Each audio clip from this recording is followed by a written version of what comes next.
Okay. We are in Tanya, we're middle of still middle of Parak Tes. Yes. And the English Tanya's, it's page 74 on the top and 132 at the bottom. And we are 4 lines from the top of the page. We learned a few more lines, but okay. Last thing we're learning, the Rebbe is explaining what happens if I'm trying to get godliness to permeate me. I'm thinking, I'm meditating, and it doesn't work. So the Rebbe quotes the Zohar: if you have a thick piece of wood, the fire is not going to catch onto it. You got to bust it up. You bust it up, make it into small pieces, then the fire is going to catch onto it. If a person is not getting the godly fire to catch on to their body, they got to bust the body and the Yetzer Hara. And last time we learned you have to meditate on how low you are and how no good you are and this all the sins that you did and you're so far away from Hashem and you have no connect. He says that breaks the evil. It breaks the coarseness of the evil, and then the flame of the neshama could catch on. But the Rebbe is in the middle like this. Ba'atam, what's the reason why by busting it up you'll be able to get the flame of the neshama? He says the fisha be'emes, because realistically, ein shum mamoshes klal b'sitracha. Evil has no entity to it. There's no existence. Evil doesn't exist, meaning therefore evil in halacha and chassidus is likened to darkness. What does it mean? There is no substance to darkness. Therefore, as soon as you bring light into the room, darkness is dispelled. Immediately out, finished. Now, the same thing with evil. Now, but evil is very powerful. He says, even though evil is so powerful that it gives life to kol bali chayim atmeim, it gives life shalosh kibsatmeis, right? The total evil is so powerful, it gives life and sustenance to all the treifa animals. The nefashis and the souls of the idol worshippers. And even the animal soul of a Jew is klipas neiga. So the Alter Rebbe is saying, how can you say that evil is nothing when evil is so powerful it sustains everything for the shalosh klipas atreis, all treifa animals, all animal souls of Jews and Goyim. So how can you say it's nothing? It's pretty powerful. He says, Mikama nevertheless, had a kol chayusa eina mitzad atzma chas v'shalom. It has no self-existence by itself. Ela mitzad kedusha kanal. Evil, and this is unique in Judaism, by the way, especially according to Chassidus. Lahavdil, by other religions, God does good and Satan does all the bad. So therefore, all good comes from Hashem, God, and all evil comes from Satan. And they differentiate between the two. Evil can come from God because they say if God's good, how can evil come from God? So therefore they say there's God and there's Satan and whatever. Now the Rebbe is saying over here, evil exists from Kedusha. Who created evil? Hashem created evil. Who sustains evil? Hashem sustains evil. So, but, therefore, the real existence of evil, not what it appears to be. The real existence of evil, he says,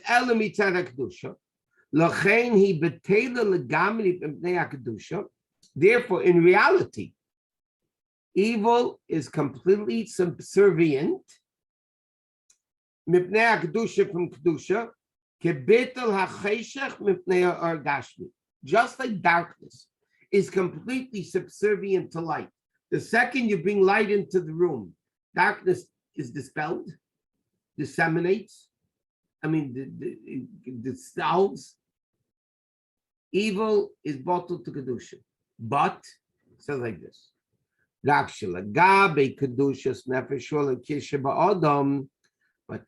for the sake of the godly soul of the Jew, Hashem gives permission to evil, the yechelis and the ability, to elevate itself and to make itself powerful. Connect the opposite. Why? The person should be awakened. To be victorious over the evil. To lower it. By having this humble spirit. And to be despicable in its own eyes. Meaning like this. And as Alter Rebbe said this before, that's a remarkable thing. Evil does what Hashem wants it to do. You think about it. A chazer is completely evil. Not Webster evil, Chassidus evil. It's the opposite of Kedusha, but it does what it is. What Hashem made it to be. It never goes against the will of Hashem. Evil itself never goes against the will of Hashem, because evil is sustained from Kedusha. So how does evil work? Hashem gives evil the power and the jurisdiction and the ability to try to get the Jew to sin, that the Jew shouldn't listen to it and overcome the Yetzer Hara. Because like we learned in the past, good can only be good if you have the ability to do evil. So in other words, how does it work here? Alter Rebbe explains. Evil is bottled to Kedusha. Evil is doing what Hashem made it to be. What? Trappers. Why? So what's the story with evil? Hashem gives evil the ability to try to trap us, but we shouldn't listen to it. And Alter Rebbe is going to give later the mashal of the Zaina that he gave in Perek Tes of Tanya. Evil is there only that we shouldn't listen to it. Evil itself is completely bottled to Hashem. It never goes against the will of Hashem. It's doing what Hashem told him to do. When you don't put money in the meter, and the meter maid gives you a ticket, they're not a bad person. They're doing what they're hired to do, to give you a ticket if there's no money in the meter. You can't scream at them, they're bad people. They're doing what they were made to do. Evil was made to try to trap and convince the Jew to sin. Down deep, evil doesn't want us to sin. He said because evil is really bottled to Hashem. And therefore he says like this. Rak, only compared to the Kedusha Nefesh Elokish Ba'adam. Nasam LaHaKadosh Baruch Hu Reshus, Hashem gives it permission. The Yechelis and the ability La'agbiya Atzma Keneged, to fight the person. The person should wake up to be victorious over it, to lower it. That evil should be completely despicable in the person's eyes. Then, by us awakening us from below, not to give in to the evil, what happens is becomes an awakening from Hashem above. The Kayim Ashakostas fulfill what the pasuk says. Misham Hashem. Hashem lowers the evil. In other words, when we break evil, evil now is thrown down by Hashem. Hashem lowers evil, that it doesn't have the power to get us to sin anymore. In other words, when we do evil, meaning an Avera, we feed evil with the strength to become even stronger. When we don't give in to evil, we throw, dispel the evil, get rid of it. That weakens evil because we weakened evil by not giving into it, and then Hashem weakens it even more. So the whole power of evil is only what we give it. That's what Dr. Rebbe is saying over here. Hainu, what does it mean? Hashem lowers it. Shemasida memshalta. Hashem removes its power, its leadership, and its ability. Then Hashem removes from the evil the strength and the power that Hashem gave it to elevate itself against the light of Kedushas Nefesh Ulekis. In other words, Hashem gave it the power that we should break it. When we break it, Hashem breaks the power of evil, that it doesn't have the ability anymore to convince us to sin. Then, Memela B'Tela, then it becomes batul. V'nitches, and it becomes completely pushed away. Kebetel HaCheshech, like the nullification of darkness compared to Urgashim. Okay, this is a remarkable concept Dr. Rebbe is saying. Dr. Rebbe says, evil's existence is what we give it. Evil by itself is batul to Hashem, is doing what Hashem wants. We feed the evil. So when we feed evil, evil becomes stronger. When we don't feed evil, we break the evil. So then because we break evil, Hashem says, okay, you broke evil, I'm going to break evil. It's not going to have any more the power and the ability to control you anymore. That's the power of the Jew. And now the Rebbe continues, said like this. Well, where do we see such a concept? He said, we see it clearly in Chumash. He says like this. I'm going to say it orally and then we'll see it inside. The spies came back. Okay, they spoke negative about Eretz Yisrael. The Jews started screaming, we can't. Okay, Hashem punished them and said, okay, you're going to die in the desert. He screamed at them. What happened the next morning? People said, no, we're going to go do it. What changed? Did Hashem do a super miracle that got the people all of a sudden that they could do it? Yesterday they said, we can't do it. Impossible. Even God can't conquer it, they said. All of a sudden, Moshe Rabbeinu screams at them. He hits them, so to speak, over the head, verbally. And all of a sudden they said, no, Hinanu v'alinu, we're ready to go. What changed in them? He said, without evidence, did Hashem show him a super miracle that showed that he could conquer the land? He didn't. There were no miracles in between. The only thing that happened was Moshe Rabbeinu screamed at them. So the Rebbe said, what do you see from here? The emunah of the Jew is perfect. Comes this evil and dictates it. The evil controls it, which blows itself up like a hot air balloon. There's no substance to evil. Evil makes itself powerful. So therefore, what happened was, evil made itself so powerful that convinced the Jews, you can't do it. What did Moshe Rabbeinu do? By yelling and screaming at the Jews, like Dr. Rebbe said, you scream at yourself. All of a sudden, evil lost its power. And if evil lost its power, all of a sudden the Jews said, we could do it. We're ready to go. Hashem said, no, you missed the boat. You can't go. So let's see it inside. Initially, the Meraglim said, they're even stronger than Hashem. And the Gemara says, don't read from them, but from Hashem himself, Kaviyachol. They didn't believe in the ability of Hashem to conquer the land. Right? That's what happened to Meraglim. And then they went back and they said, no, we're ready to go. So now the Rebbe says, all of a sudden, where did this Amunah come back to them from? Moshe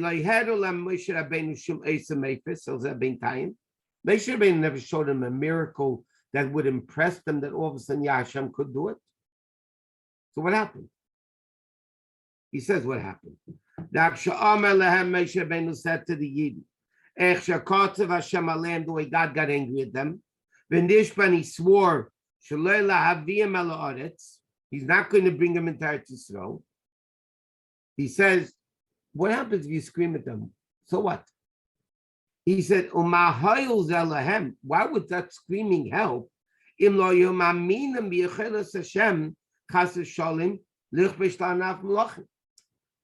If somebody doesn't believe, screaming at them is not going to create a belief.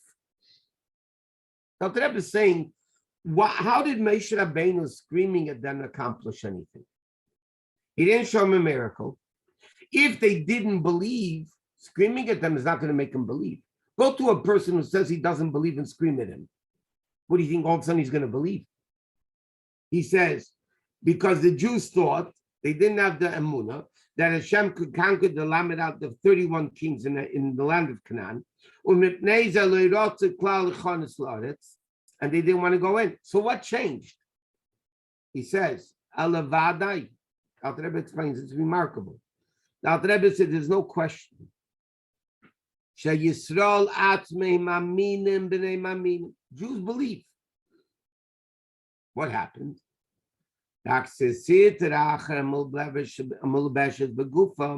evil that's enclosed in their body, elevated itself when the Meraglim came back.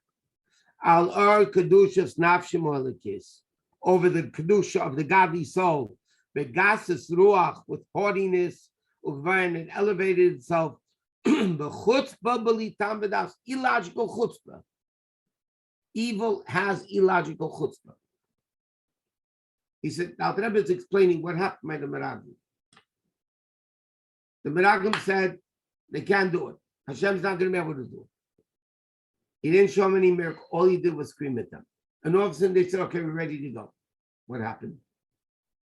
So the Rebbe explained, because through the sin of the Meraglim, the evil within the Jew became so powerful that it masked and it concealed and it covered and it blocked the real emunah that every single Jew has. So what did Moshe Rabbeinu do? By screaming at them, all he did was took off the cover. And he took off the cover, the realistic, innate emunah and belief in Hashem became revealed. That's what happened.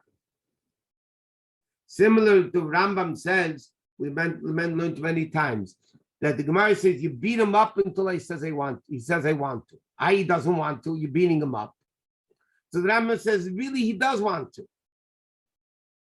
A Jew wants to do what's right. A Jew has emunah, a Jew has belief and trust in Hashem. Innately, you're born with it.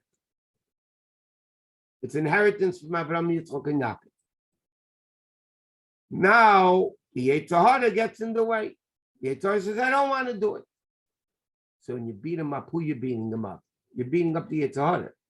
You're not beating up the real Jew. The real Jew wants to do it, always wanted to do it. Lochein, therefore, the Alter Rebbe says, Miyad shekotzav Hashem aleim, as soon as Hashem got angry at them, they heard him b'kol rash, and he screamed at them with a loud, angry voice. How much longer are you evil people going to continue? Your carcasses are going to die in this desert. Ani Hashem dibarti. I'm Hashem speaking. These are all the psukim there. Hashem said, you're all going to die. So what happened? When the Yidden heard these harsh words coming from Hashem, they became subdued. The heart became broken, became within them. Like it said, the nation mourned terribly. Hashem threatened, but he only screamed at them. How did the Munah come back? The Munah was always there. What happened by the screaming? The evil. What is Al Rebbe is bringing this as an example of how we have to scream at our own evil, right? Al Rebbe is explaining what happens if you're trying to get the light of the neshama on you and it's not going. So Al Rebbe says you got to bust up the body. By busting up the body, by yelling at your body, yelling at yourself, you get rid of the evil, and then the real Jew comes out. Where do we see this in history? So Al Rebbe gives the example of the Meraglim. They said we can't. Hashem threatened and screamed at them, and all of a sudden the Munah came back. Why? Because even evil is really what Hashem wants. Evil comes from Hashem. But evil is not an end by itself, like we learned. It's a means for a Jew to overcome the evil, to get rid of the evil, to dispel it and get rid of it, destroy it completely.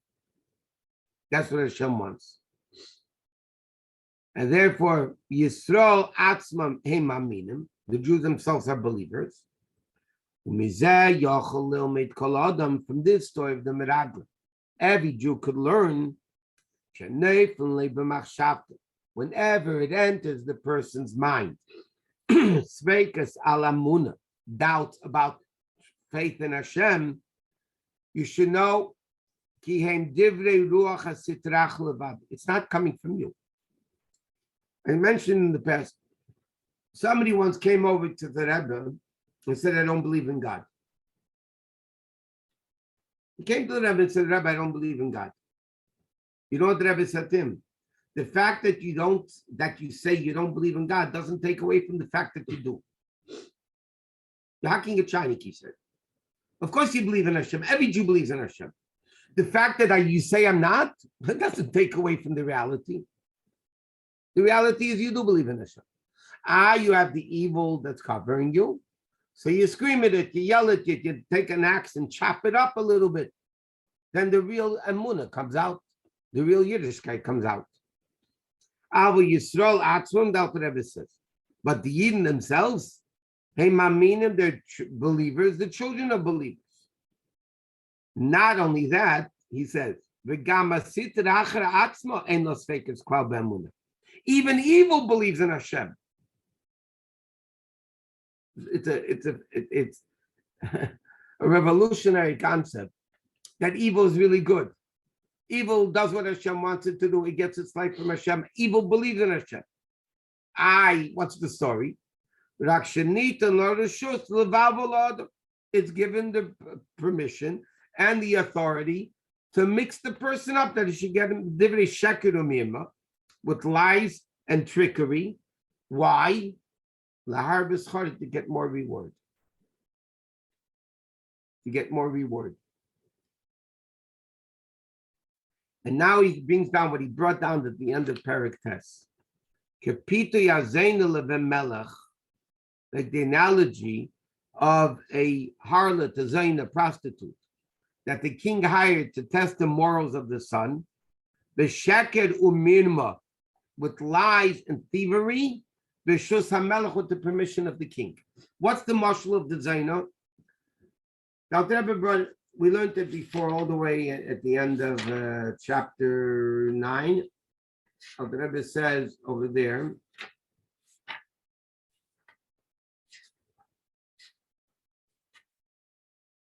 the end of Perek 9, he says, the evil wants itself for the benefit of the person, that the person should overcome the evil, like the mashal of the zayna.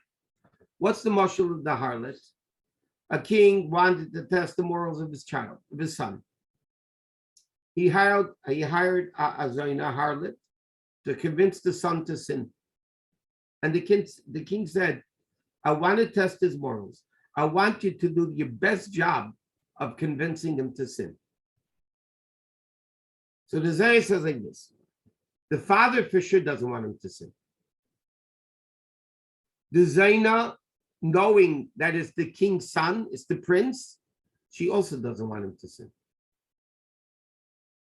But she has a mission to accomplish. Why?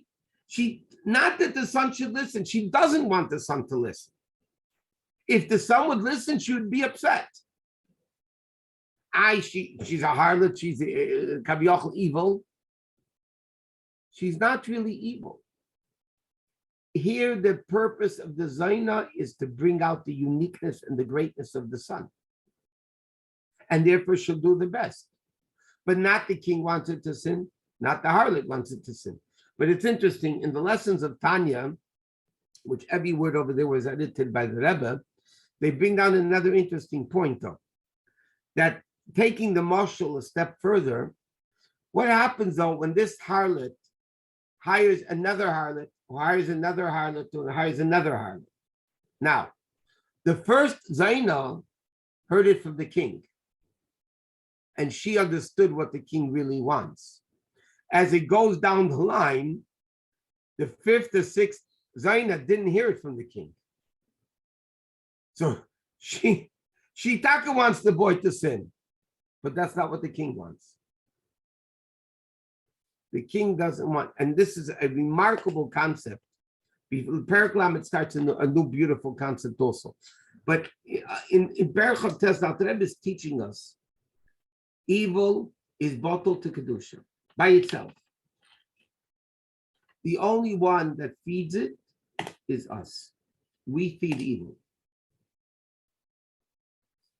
Evil doesn't want us to listen to it because it's really Kedusha. It's really Kedusha. Hashem made it. Hashem created darkness. If Hashem created it, it's holy, it's good. So what's the purpose of darkness? The purpose of darkness is to make Yisrin Ha'er Min HaCheshech, to make a higher form of light, which comes from darkness when darkness is dispelled, is this transformed to light. But darkness is not evil. Evil is not evil. Dr. Rebbe says evil is bottled to Kedusha. It's a remarkable concept. It's contrary to public opinion, so to speak. Evil is evil. Dr. Rebbe, evil is not evil. Evil is Kedusha. The purpose of evil is to bring out the uniqueness and the greatness of the Jew. That's the purpose of evil. If that's the purpose of evil, evil is really good. So now Rebbe, just to wrap it up.